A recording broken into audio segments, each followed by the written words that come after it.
It's already 5 minutes, 3 minute के बजाय 5 minute आप बोली। Thank you, professor sir. Ram Gopal Yadav ji, please. उनको हिट करने को लगे तो they should put their contribution. श्रीमान, समय तो है नहीं, टॉपिक ऐसा है जिस पे पूरे दिन बोला जा सकता है, लेकिन बहुत जो लिमिटेड टाइम होगा 2-3 मिनट का, मैं उसमें ही अपनी बात खत्म करूँगा। हम कहाँ से चले थे और कहाँ पहुँचे, यात्रा यही है। यात्रा की बिगिनिंग होती है, यहाँ से शुरू की थी, कहाँ पहुँचे, अभी ख़त्म नहीं हुई है। नेहरू जी से चले मोदी जी तक आ गए, आगे कहाँ पहुँचेंगे वो तो आगे की बात है। मैं 2, 3, 4 उदाहरण दूंगा, ये ज्ञान देने के लिए आज खड़ा नहीं हूँ। एक बार पंडित जवाहरलाल नेहरू प्रधानमंत्री थे, इलाहाबाद गए। समाजवादी युवजन सभा के लोग जनेश्वर मिश्र, मोहन सिंह, ब्रजभूषण तिवारी के नेतृत्व में उन्होंने काले झंडे दिखाए थे। नेहरू जी ने अपनी गाड़ी रुकवाई, उतर के आए, बोले इन लड़कों को बुलाओ, और पूछा कि भाई क्यों काले झंडे दिखा रहे।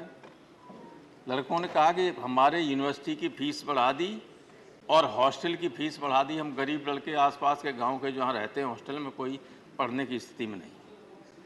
नेहरू जी ने तब इस सेंट्रल यूनिवर्सिटी नहीं थी, लेकिन पंडित जी तो वहाँ के लिए कह ही सकते, तो कोई बात नहीं। नेहरू जी ने कहा कि भाई वाइस चांसलर को बुलाओ।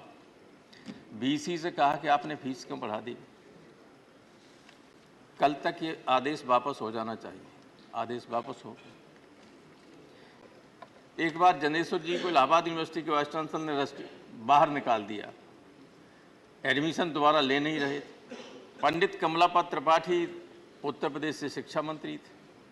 पंडित जी के पास लड़के गए तो उन्होंने बीसी से कहा कि इसे दाखिला दीजिए, कि नहीं ये लड़का आंदोलन बहुत करता है। तो पंडित कमलापत त्रिपाठी ने कहा कि आंदोलन नहीं करेंगे तो नेता कैसे निकलेंगे इस यूनिवर्सिटी से, और दाखिला किया। फिर जनेश्वर जी इस देश के कई मंत्रालयों के मंत्री भी रहे। मैं कहना ये चाहता हूँ कि उस अब 300 दिन से ज़्यादा से लड़के इलाहाबाद यूनिवर्सिटी में अनशन किए हुए हैं कि स्टूडेंट यूनियन का गठन होना चाहिए, चुनाव होना चाहिए। 300 दिन से ज़्यादा हो गए, बैठे हुए हैं, कोई सुनने वाला नहीं। अभी दिल्ली यूनिवर्सिटी में होने जा रहे हैं स्टूडेंट यूनियन के चुनाव, लेकिन सेंट्रल यूनिवर्सिटी है प्रयागराज यूनिवर्सिटी, उसमें नहीं करने जा रहे। और 2 उदाहरण और देंगे, रूपाला साहब नाराज मत होना। पूर्वांचल उसका एक्सप्रेस का उद्घाटन करने प्रधानमंत्री जी गए, हमारे मुख्यमंत्री उनको रिसीव करने के लिए खड़े हुए थे। तो स्वाभाविक गाड़ी आगे चली गई, हमारा मुख्यमंत्री पैदल पीछे पीछे चला, तो कब तक चलता रहा। कोई केयर करता है? नेहरू जी लड़कों के लिए खड़े हो जाते, लेकिन प्रधानमंत्री गाड़ी मुख्यमंत्री के लिए नहीं खड़ी हो। तो आपके यहाँ क्या हुआ गुजरात में? उत्तर प्रदेश के चुनाव के बाद अगले दिन ही या दूसरे दिन गुजरात में प्रधानमंत्री का रोड शो था। सारे देश ने देखा कि नहीं आपके मुख्यमंत्री खड़े हुए, तो एसपीजी ने साइड करके चला गया, हटा दिया और सीधे गाड़ी चली गई कारवां, मुख्यमंत्री खड़े रह गए। तो एक हम चले वहाँ से थे और पहुँच गए यहाँ। इसलिए अब विचार कीजिए कि डेमोक्रेटिक सिस्टम को कायम रखना है कि नहीं रखना है। नई सदन में जा रहे हैं, इसमें तो बहुत बड़े बड़े लोग रहे, बहुत बड़े मन के लोग रहे, बहुत उच्च कोट की यहाँ बहसें हमेशा हुई हैं।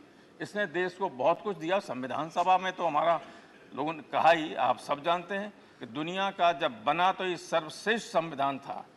क्या हम उस संविधान को ठीक तरीके से रख सके, उसमें कुछ जोड़ सके? सिर्फ रोजाना घटाने का काम कर रहे हैं। अगर हम सत्ता में बैठे हुए लोग देश के हर व्यक्ति को संदेह की दृष्टि से देखेंगे तो काम नहीं चल सकता है। कानून बनता है कुछ चीज़ों को रोकने के लिए। कानून सारे देश की जनता को आतंकित करने के लिए नहीं बनाया जाता है। ऐसे ऐसे कानून बने, अपराधियों पर लगना चाहिए, आर्थिक अपराधियों पर लगना चाहिए, लेकिन कहीं व्याख्या नहीं है जिस पे चाहें, जिसको चाहें उस पर पुलिस जाके पकड़ लेगी, ईडी पहुंच जाएगी, ईडी पहुंच जाएगी। क्या ये संविधान कि मंशा संविधान निर्माताओं की इस तरह के कानून बनाने की रही थी कभी? कभी नहीं रही होगी। बहुत डेमोक्रेट थे और सारे लोग थे, और इस संसद में बैठकर भी इस तरह के कानून नहीं बने। कोटा बना, टाडा बना, सब बने, लेकिन वापस हुए कि नहीं हुए? अटल बिहारी वाजपेयी बड़े आदमी थे, अडवाणी जी थे, यहाँ उस सदन में इंद्रजीत गुप्ता, सोमनाथ चटर्जी से लेके बहुत बड़े बड़े लोग थे विपक्ष में, डॉक्टर लोहिया रहे और पहले रहे। संविधान सभा में तो थे ही सारी इंटेलेक्चुअल क्रीम देश की, लेकिन उसके बाद भी बहुत बड़े लोग रहे, अच्छे कानून बने। कल यहाँ से आपके कम्युनिस्ट पार्टी के हिरेन मुखर्जी, यहाँ भूपेश गुप्ता, तो जाने कौन कौन रहे, हर क्षेत्र के लोग रहे, बहुत बड़े लोग रहे। कभी इस तरह के कानून फ्रेम नहीं हुए, बस मैं खत्म कर रहा हूँ, कभी इस तरह के कानून फ्रेम नहीं हुए कि हम जिन कानूनों से आम लोग डरने लगे। आम लोग जब कानून से डरने लगे तो ये देश के लिए बहुत खतरनाक चीज़ होती है। इस सदन में, इस संसद में मैं 30 साल से ज़्यादा रहा, लगाव तो है ही। अब कल दूसरे में चले जाएंगे।